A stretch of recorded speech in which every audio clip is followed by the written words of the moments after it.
ہر ایک کی روزی اللہ تعالیٰ نے طے کر رکھی ہے اور ہر ایک کو اس کا رزق مل کر رہے گا.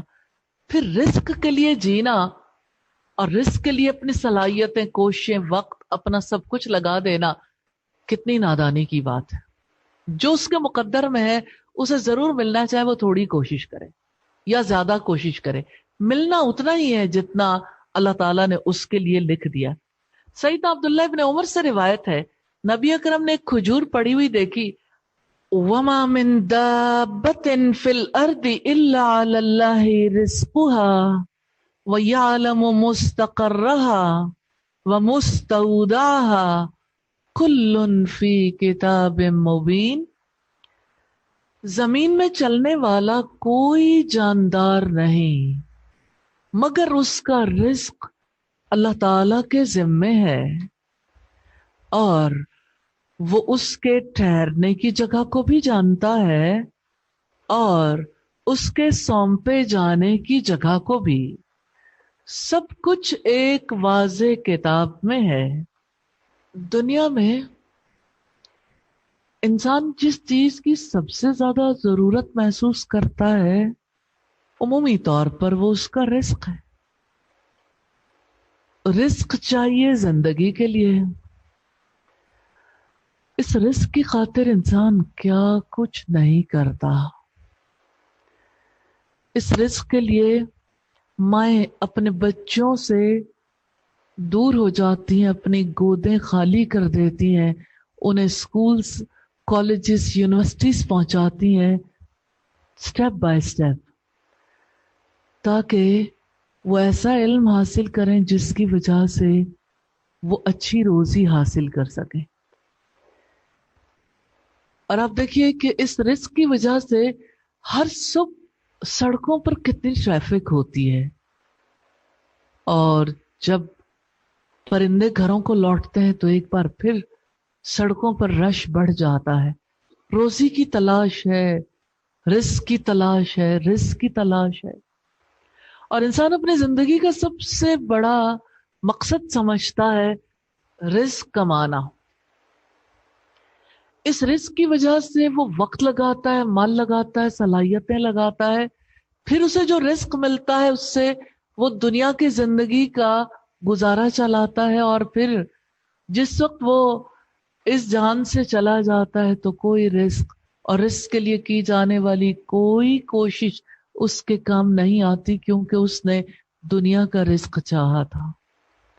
کون ہے جسے دنیا کے رزق کی ضرورت نہ ہو؟ لیکن کتنی عجیب بات ہے کہ صرف دنیا ہی کے رزق کی ضرورت ہو، جبکہ زندگی محض دنیا کے لیے تو نہیں ملی.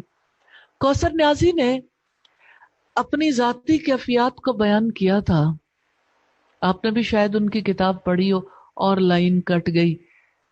بہت زیادہ دین سے تعلق تھا، لیکن ایک سٹیج آئی جہاں اپنی غربت اور اپنے معاشی حالات کے ہاتھوں پریشان ہو کر لائن بدل لی. پھر اپنے بارے میں لکھتے ہیں، تو نے حق کو چھوڑا ہے احساس غربت سے فقط، سوچتا ہوں تو دل احساس سے دہل جاتا ہے، کیا اس بات سے بھی نہ تھی تجھ کو آگہی، رزق تو اس دور میں کتوں کو بھی مل جاتا ہے. اور آپ دیکھیے ساری انسانیت اس لیول پہ آ کے، اینیمل لیول پہ آ کے اپنی صلاحیتیں، قوتیں، اپنا سب کچھ بیچ رہی ہے دنیا کے رزق کے لیے. تو کیوں نہ رب العزت مائنڈ سیٹنگ کر دے. وما من دابت فی الارض، زمین میں چلنے والا کوئی جاندار ایسا نہیں، مکھی، مچھر، بلی، کتا، لومڑی، پرندے، مچھلیاں، کیڑیاں، چیونٹیاں، کوئی جانور ایسا نہیں الا علی اللہ رزقھا، مگر اس کا رزق اللہ تعالیٰ کے ذمے ہے. بندہ سوچتا ہے میرا رزق مجھے میری مرضی سے، میری کوشش سے، میری ہمت سے ملے گا. قارونی نقطہ نظر ہے لائف کا، فرعونی نقطہ نظر ہے. کیونکہ قارون نے کہا مجھے اتنے خزانے ملے میری محنت میرے علم کی وجہ سے، میں نے اس کے لیے کوشش کی ہے۔ کون کون ہے جو کوشش نہیں کرتا؟ کتنے انگوٹھا چھاپ ہے جو بڑے بڑے کاروباروں کے مالک ہوتے ہیں، اور کتنی ڈگریاں رکھنے والے 2 وقت کی روٹی کے بھی محتاج رہتے ہیں۔ رزق کے بارے میں جان لیجئے، رزق اللہ تعالی کے ہاتھ میں ہے، اس میں کوئی شک نہیں۔ انسان کو اپنی روزی کے لیے کوشش کرنی چاہیے، لیکن اس کی ساری کوششیں رزق کمانے کے لیے نہیں ہے۔ اللہ پاک نے آنکھوں کو روشنی محض رزق کمانے کے لیے نہیں دی، کانوں کی سماعت اس لیے نہیں ملی کہ ساری زندگی 99 کے چکر کو ہی سنتے رہیں، اور انسان کو ذہنی اور قلبی صلاحیتیں محض اس لیے نہیں ملی۔ روزی بھی کمائیں لیکن زندگی کے مقصد کو بھی پورا کریں۔ کام تو سبھی کرنے ہیں، لیکن رزق کے بارے میں انسان کی ایسی کنڈیشننگ ہو گئی ہے، آپ کسی کا مائنڈ چینج کرنے کی کوشش کر کے دیکھیں، اس کو سمجھ ہی نہیں آنی۔ اس کے دل کو یہ یقین جب تک نہیں ملے گا کہ رزق اللہ کے ہاتھ میں ہے، اللہ تعالیٰ نے اپنے ذمے لے رکھا ہے، خواہ انسان ہو، جانوروں، سمندروں کی مخلوقات ہوں، خشکی یا فضا میں پرواز کرنے والے پرندے ہوں۔ جیسا کہ سورہ العنکبوت میں فرمایا وَكَأَيٍّ مِّن دَابَّةٍ لَا تَحْمِلُ رِزْقَهَا اللَّهُ يَرْزُقُهَا وَإِيَّاكُمْ وَهُوَ السَّمِيعُ الْعَلِيمُ۔ کتنے ہی جانور ہیں جو اپنا رزق اٹھائے نہیں رکھتے، اللہ تعالیٰ ہی انہیں بھی رزق دیتا ہے اور تمہیں بھی، اور وہ سب کچھ سننے والا، سب کچھ جاننے والا ہے۔ تو اللہ تعالیٰ نے زمین کی ساری مخلوقات کا رزق اپنے ذمے لے رکھا ہے، شک ہی نہیں، لیکن کیسے؟ یہ وہ بات ہے جو عمومی طور پر سمجھ نہیں آتی۔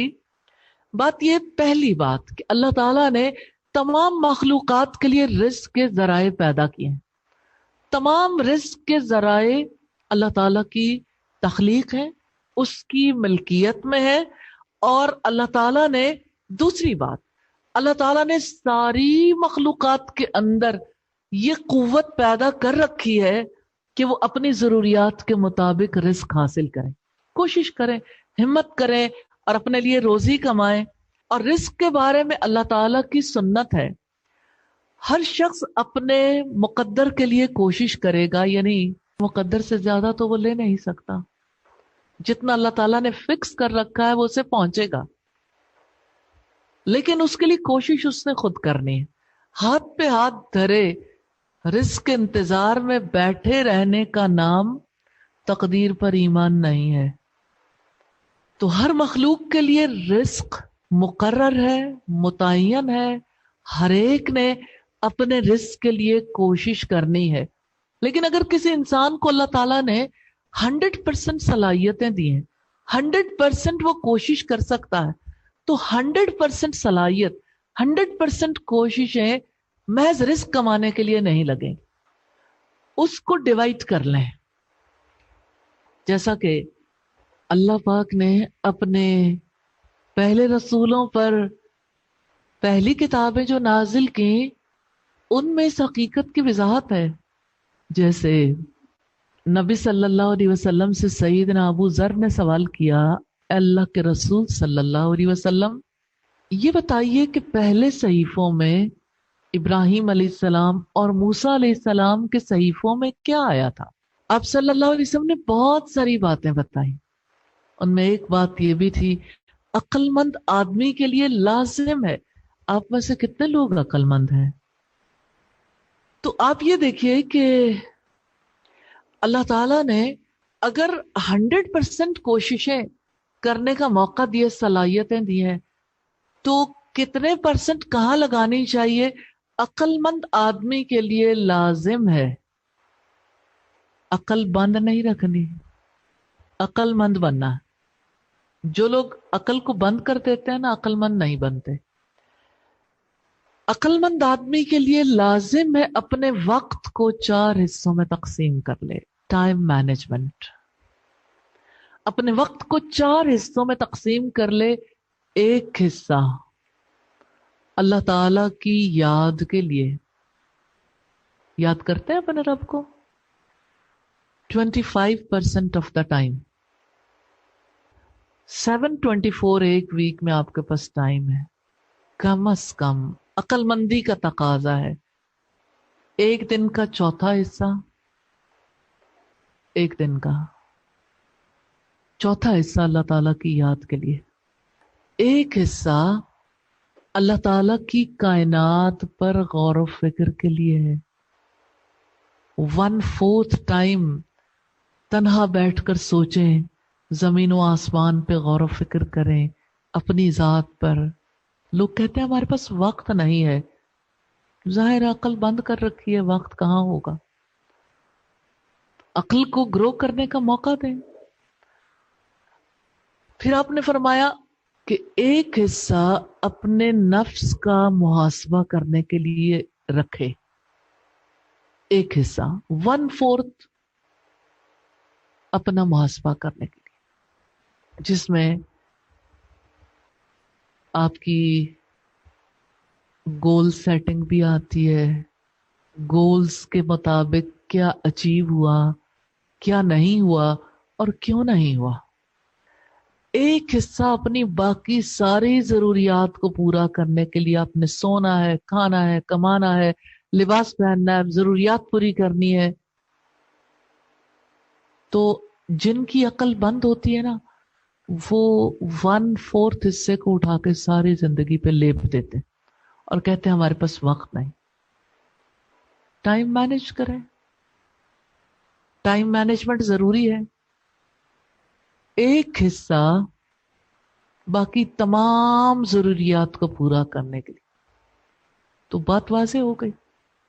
ٹائم ٹیبل بنا لیں، کتنا ٹائم کس مقصد کے لیے لگانا ہے.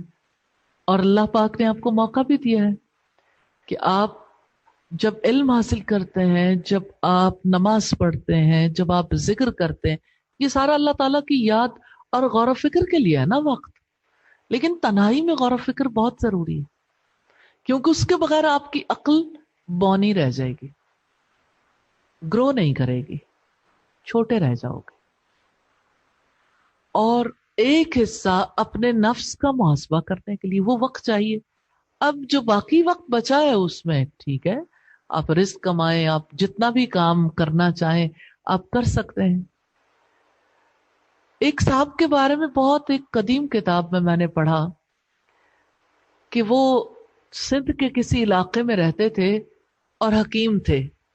تو صبح کے وقت وہ اپنے مریضوں کو دیکھتے، اور جس وقت انہیں پتہ چلتا کہ میری روزی کے لیے جتنا کچھ مجھے چاہیے تھا وہ میں نے لے لیا، تو دکان بند کر دیتے اور اس کے بعد اپنے باقی امور کو انجام دیتے. تو میں سمجھتی ہوں کہ ایک بندے کو کم از کم یہ سمجھ آئی کہ میری ساری زندگی، میری ساری حیات محض کمانے کے لیے مجھے نہیں ملی. رزق تو اللہ تعالیٰ نے دینا ہے نا، اس کے ہاتھ میں ہے، اور وہ چاہے تو بہت کم وقت میں بہت زیادہ رزق دے دے. اور وہ رزق ہمیں مل کے رہنا، جتنا بھی وقت لگا لیں. ہاں رزق کے لیے کوشش ضرور کرنی ہے. حدیث میں ہے اقل و توکل، اپنا اونٹ کا گھٹنا باندھ دیجئے پھر توکل کریں. یعنی آپ اپنی طرف سے اقدامات کر لیں. یہ نہیں ہے کہ آپ کوشش نہیں کریں گے، تدبیر نہیں کریں گے. سواری کو بچانے کی بات ہے نا. ایک شخص نے آپ سے پوچھا تھا میں اپنی سواری باندھ کر توکل کروں یا کھلی چھوڑ دوں؟ تو آپ نے فرمایا اپنے اونٹ کا گھٹنا باندھ کے پھر توکل کرو، کہ پھر آپ کے ہاتھ میں نہیں ہے، پھر اللہ کے ہاتھ میں، اللہ کے حوالے. اللہ تعالیٰ حفاظت کرنے والے ہیں. ایک اور حدیث میں ہے کوئی متنفس اس وقت تک نہیں مرتا جب تک کہ اپنی عمر اور رزق جو اللہ تعالیٰ نے لکھ دیا ہے پورا نہ کر لے. یعنی ہر جان اپنا رزق پورا کر کے ہی اس دنیا سے جائے گی. لہذا تم کو چاہیے کہ کسب معاش کے سلسلے میں اللہ تعالیٰ سے ڈرتے رہو اور جائز طریقوں سے روزی حاصل کرو. جس کو جو ملنا ہے مل کے رہنا, جائز طریقے اختیار کرنے ضروری ہیں. اور بہت گہری بات ہے, نبی صلی اللہ علیہ وسلم کی حدیث سیدنا عمر ابن خطاب رضی اللہ تعالی عنہ سے روایت ہے کہ نبی صلی اللہ علیہ وسلم نے فرمایا, اگر تم اللہ تعالی پر توکل کرو جس طرح توکل کرنے کا حق ہے, تو تم کو بھی ایسے ہی رزق دیا جائے گا جیسا کہ پرندوں کو رزق دیا جاتا ہے. صبح کو وہ گھونسلوں سے خالی پیٹ نکلتے ہیں اور شام سیر ہو کر لوٹتے ہیں. ترمذی کی 2344 نمبر روایت.